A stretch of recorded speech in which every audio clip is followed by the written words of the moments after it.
Днес сме при старши преподавател Даниела Петрова, майстор на спорта по художествена гимнастика, с един изключително важен въпрос. Госпожо Петрова, какво трябва да знае бременната жена във връзка с движенията по време на бременността, какво може да тренира и какво не? Бременната жена трябва преди всичко да поддържа своята форма, още от началото на своята бременност до последните дни, както се казва. С тези упражнения, комплекси от упражнения, тя поддържа основната си фигура, която несъмнено по време на бременността оказва своите промени. И тези упражнения преди всичко дават сила, дават енергия, дават една позитивност на бъдещите майки, една лекота, която те предават на своето бебе по косвен път. И с тези упражнения трябва те самите да се убедят в това, че трябва да поддържат своите мускули, особено коремните и тазовите мускули, в добра форма, защото те са много, изиграват важна роля при раждането. А също така и след раждането по-бързо се възстановяват едни тренирани мускули, добиват бързо своята предишна форма от преди забременяването и своята еластичност, своя тонус, и по този начин за бъдещите майки е добре да знаят, че когато ежедневно се занимават с физически упражнения, те натоварват своето тяло, правят го по-здраво и по-издържливо, което ще им трябва несъмнено след раждането, а също така и подобряват кръвообращението, участяват пулса. Мускулните групи, които трябва да тренират, това са най-вече коремните и тазобедрените. Предимно упражненията могат да се приложат и в домашни условия с различни разновидности и повторяемост на упражненията, в зависимост от здравословното състояние на майката. Така че всяка бременна жена трябва сама да преценява доколко да натоварва своето тяло, тъй като започва да се участява пулса и тя трябва да прецени докъде трябва да спре. Има ли забранени упражнения за бременни? Т.е. трябва ли жената да се съобразява все пак с някакви норми? Може би трябва да се съобразява с прекаленото разтягане, прекаленото натоварване, което може да измори самото бебе, което носи в утробата си. Несъмнено, всякакви физически упражнения в по-лека форма са полезни за една бременна жена. Какво мислите за фитнеса? Защото аз съм наблюдавала бременни жени, които буквално казано до влизане в родилна зала продължават да се занимават с фитнес, и от фитнеса имам предвид натоварване с тежести. Какво е вашето мнение? С тежести не би трябвало да се натоварват. В началото на бременността може, но след средата на своята бременност не бива да се натоварва толкова много, тъй като не е редно и за нея, и за здравето на детето, което носи.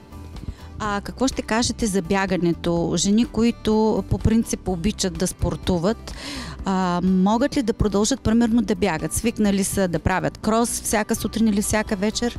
Проблем ли е това за една бременност? Не, това не е проблем. Може лек джокинг, така да се каже, разходка, спортно ходене, а също може и да плува, което е много полезно за бременните майки, бъдещите майки. И така смятам, че те трябва да се наслаждават. За тях тази бременност, това е едно приятно, едно неповторимо изживяване, което те трябва да се наслаждават на него. Във връзка с релаксацията и почивката между упражненията, с каква честота трябва жената да тренира или съответно да прави по-интензивни упражнения? Има ли някакво правило? Правилото е това, че ако преди да забременее, жената е ходила на тренировки, занимавала се активно с спорт, тя може и след като забременее да продължи да се натоварва Естествено в малко по-лека форма, но тези, които не са се занимавали с спорт, те трябва изключително много да се съобразяват с своите натоварвания. А колко пъти седмично вие препоръчвате занимания с спорт? Ежедневно. Ежедневно, това е здравето, което е най-необходимо за една бъдеща майка. Добре, много ви благодаря. Както разбрахте, ежедневно занимание с спорт. Така, както се храним ежедневно по няколко пъти на ден, трябва да спортуваме поне веднъж на ден.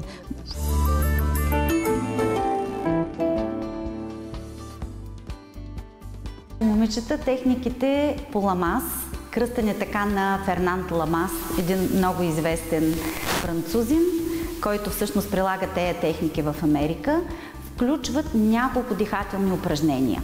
Най-важната дихателна техника практически е релаксация, след като приключи контракцията. Имате контракция, приключва контракцията, приключва и болката и след това дихателната техника се нарича 4-4-8. Поемаме въздух през носа и издишваме през устата последния начин. Сега ще ви покажа. Ето, поемам до 4, задържам до 4, издишвам много бавно и дълго.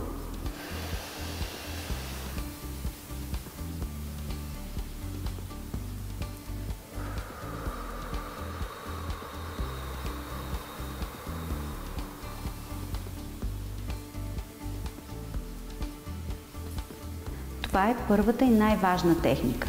Според Ламас, релаксацията между контракциите де-факто ви осигурява изключително много сила.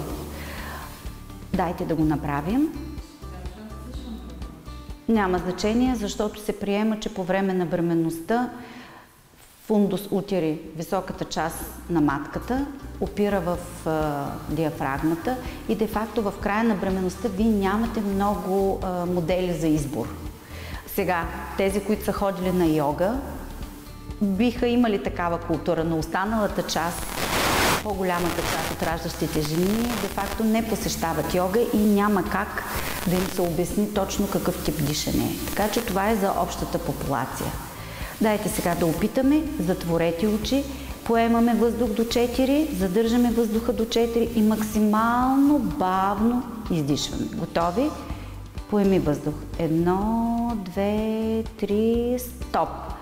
1, 2, 3, 4. Много бавно издишваме през устата. Издишвайте, издишвайте, издишвайте. Още, още, още, докато не ви остане въздух. Чудесно! Това е упражнение, което се прави еднократно в края на контракцията. Сега ще ви покажа няколко упражнения за пика, за върха на контракцията. Тогава, когато болката стане изключително силна и вие искате под някаква форма да я успокоите. Това е въпрос на лично усещане. Няма дефиниция кога точно да започнете и кога да свършите, но така или иначе, в момента, в който болката стане много интензивна и ви се иска нещо да направите, имате арсенал от 3 упражнения. Първото упражнение, което е много лесно, е така нареченото валсово упражнение. Поемам въздух до 3, задържам до 3, издишвам до 3. Поемам, задържам, издишвам, поемам, задържам, издишвам. Идеята е да се забави дихателния ритъм. Сега ще ви го покажа и после ще повторим. Валсово упражнение. Поемам.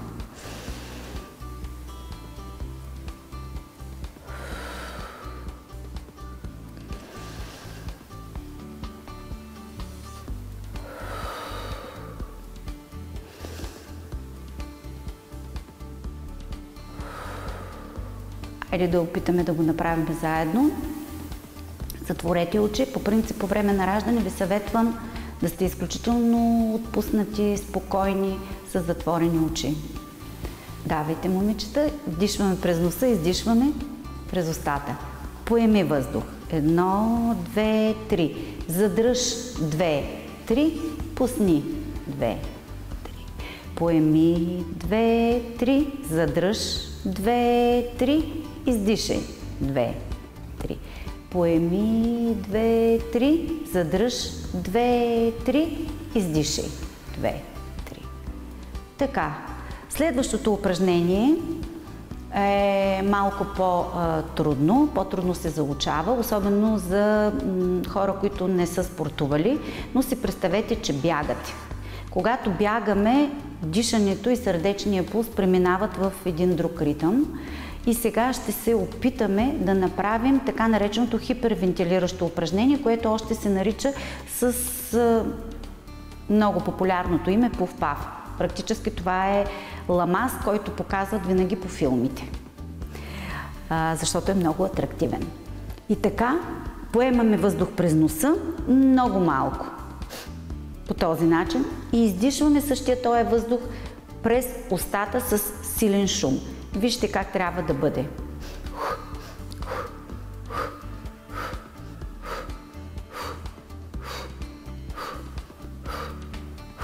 За да бъде по-лесно, аз ви съветвам да го съчетаваме с масаж, който започва от ниско долу от корема и върви до върха на тазовите кости. И това упражнение де-факто може да бъде направено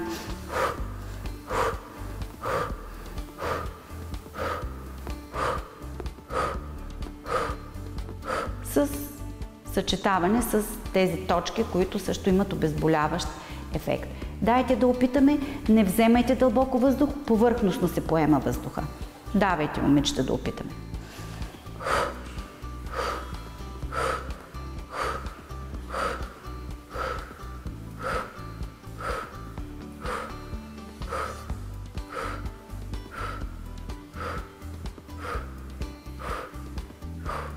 Така, това е второто упражнение. Разбира се, всички тези упражнения трябва да се тренират.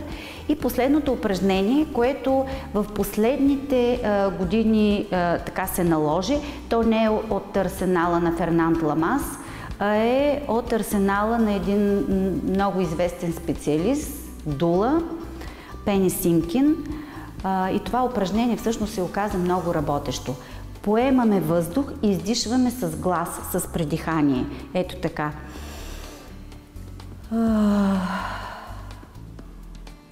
Лека почивка.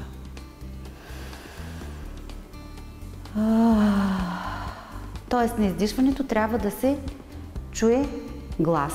Може да е А звука, О, У, Ах, както на вас ви идва отвътре. Дайте да го направим, нищо сложно няма в това. Поемете въздух.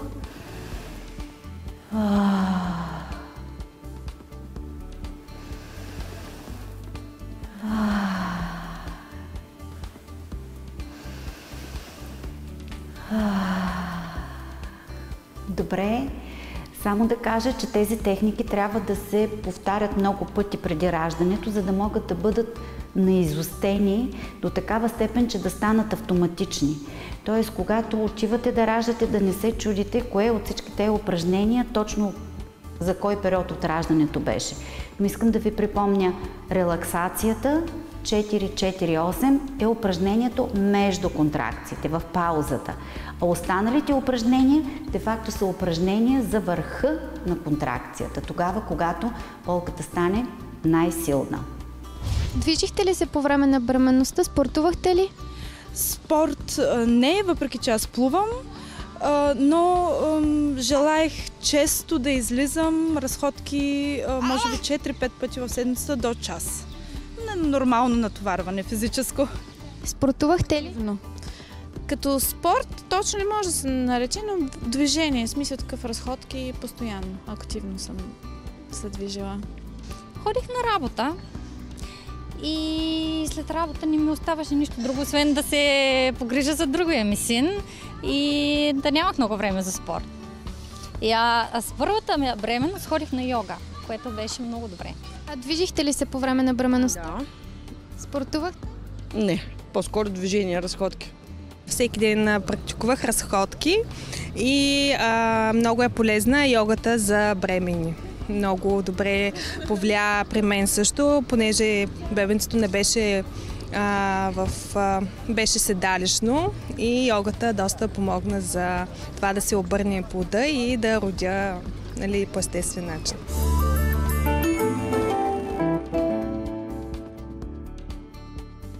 Разговарям с Ани Вълчева, йога инструктор, с въпроса защо е полезно бременните жени да се занимават с йога практика. Йога е една много древна система, която всъщност е система за това как да поддържаме физическото си тяло, духовното си тяло, ума, емоциите в едно добро здравословно състояние. Измислена още преди 5000 години, даже повече от 5000 години от древните хора и все още нейните препоръки могат да бъдат напълно актуални за нашето време. Много хора си мислят, че йога е някаква религия или секта, но това няма нищо общо. Всъщност това е една много подредена система и основните 5 принципа, в които е насочена йога, това са правилното движение или асаните, така наречените асани в йога, правилното хранене, което също е много важно за всички хора, не само за бременните, правилната релаксация, за да можем ние съзнателно и напълно да отпускаме цялото си тяло, правилното дишане, което също е абсолютно важно и по време на бременност и за всички нас, защото дишането е един много важен процес. Без него ние не можем да съществуваме. И разбира се, медитацията е положителното мислене. И всички тези 5 аспекта влизат в йога философията. И всички тези практики се правят по време на една йога практика. Разбира се, по време на бременността стават изключително много процеси в тялото на жената. Засегнати са всички органи, системи, нервна система, храносмилателна, дихателна, всичко е притиснато по някакъв начин, нещо се случва, килограмите растат и основно се наблягаме върху асаните, защото трябва да поддържаме тялото на жената гъвкаво и здраво по време на цялата бременност. И момичетата, които идват редовно на йога, нямат никакъв проблем в 9-тия месец да се наведат и да си задържат връзките на обувките. Докато за другите е доста по-трудно. Правят се различни видове асани, но главно се работи за огъвкавяване на тялото, сила на краката, за да може те да имат достатъчно сила да износят цялата тежест на бременността и за освобождаване на напрежението от гръбнака, особено областта на кръста, която най-много се натоварва. Вследствие на тежестта цялата стойка се размества и се получава много голямо напрежение в кръста при повечето бременни жени и йога помага всъщност това напрежение да се освободи, правейки редовно упражненията. Дава се, разбира се, и практика за вкъщи, защото да идват само в залата не е достатъчно. Трябва да се правят редовно, също както и дихателните практики, релаксациите и техниките за концентрация. Ако жената се е занимавала преди това с йога, може да продължи с практики, но значително по-леки практики, особено в първото 3-месечие. Ако никога досега не се е занимавала с йога, е добре да изчака първите 3 месеца, защото те се водят така наречените рискови месеци и да започне след 4-тия месец.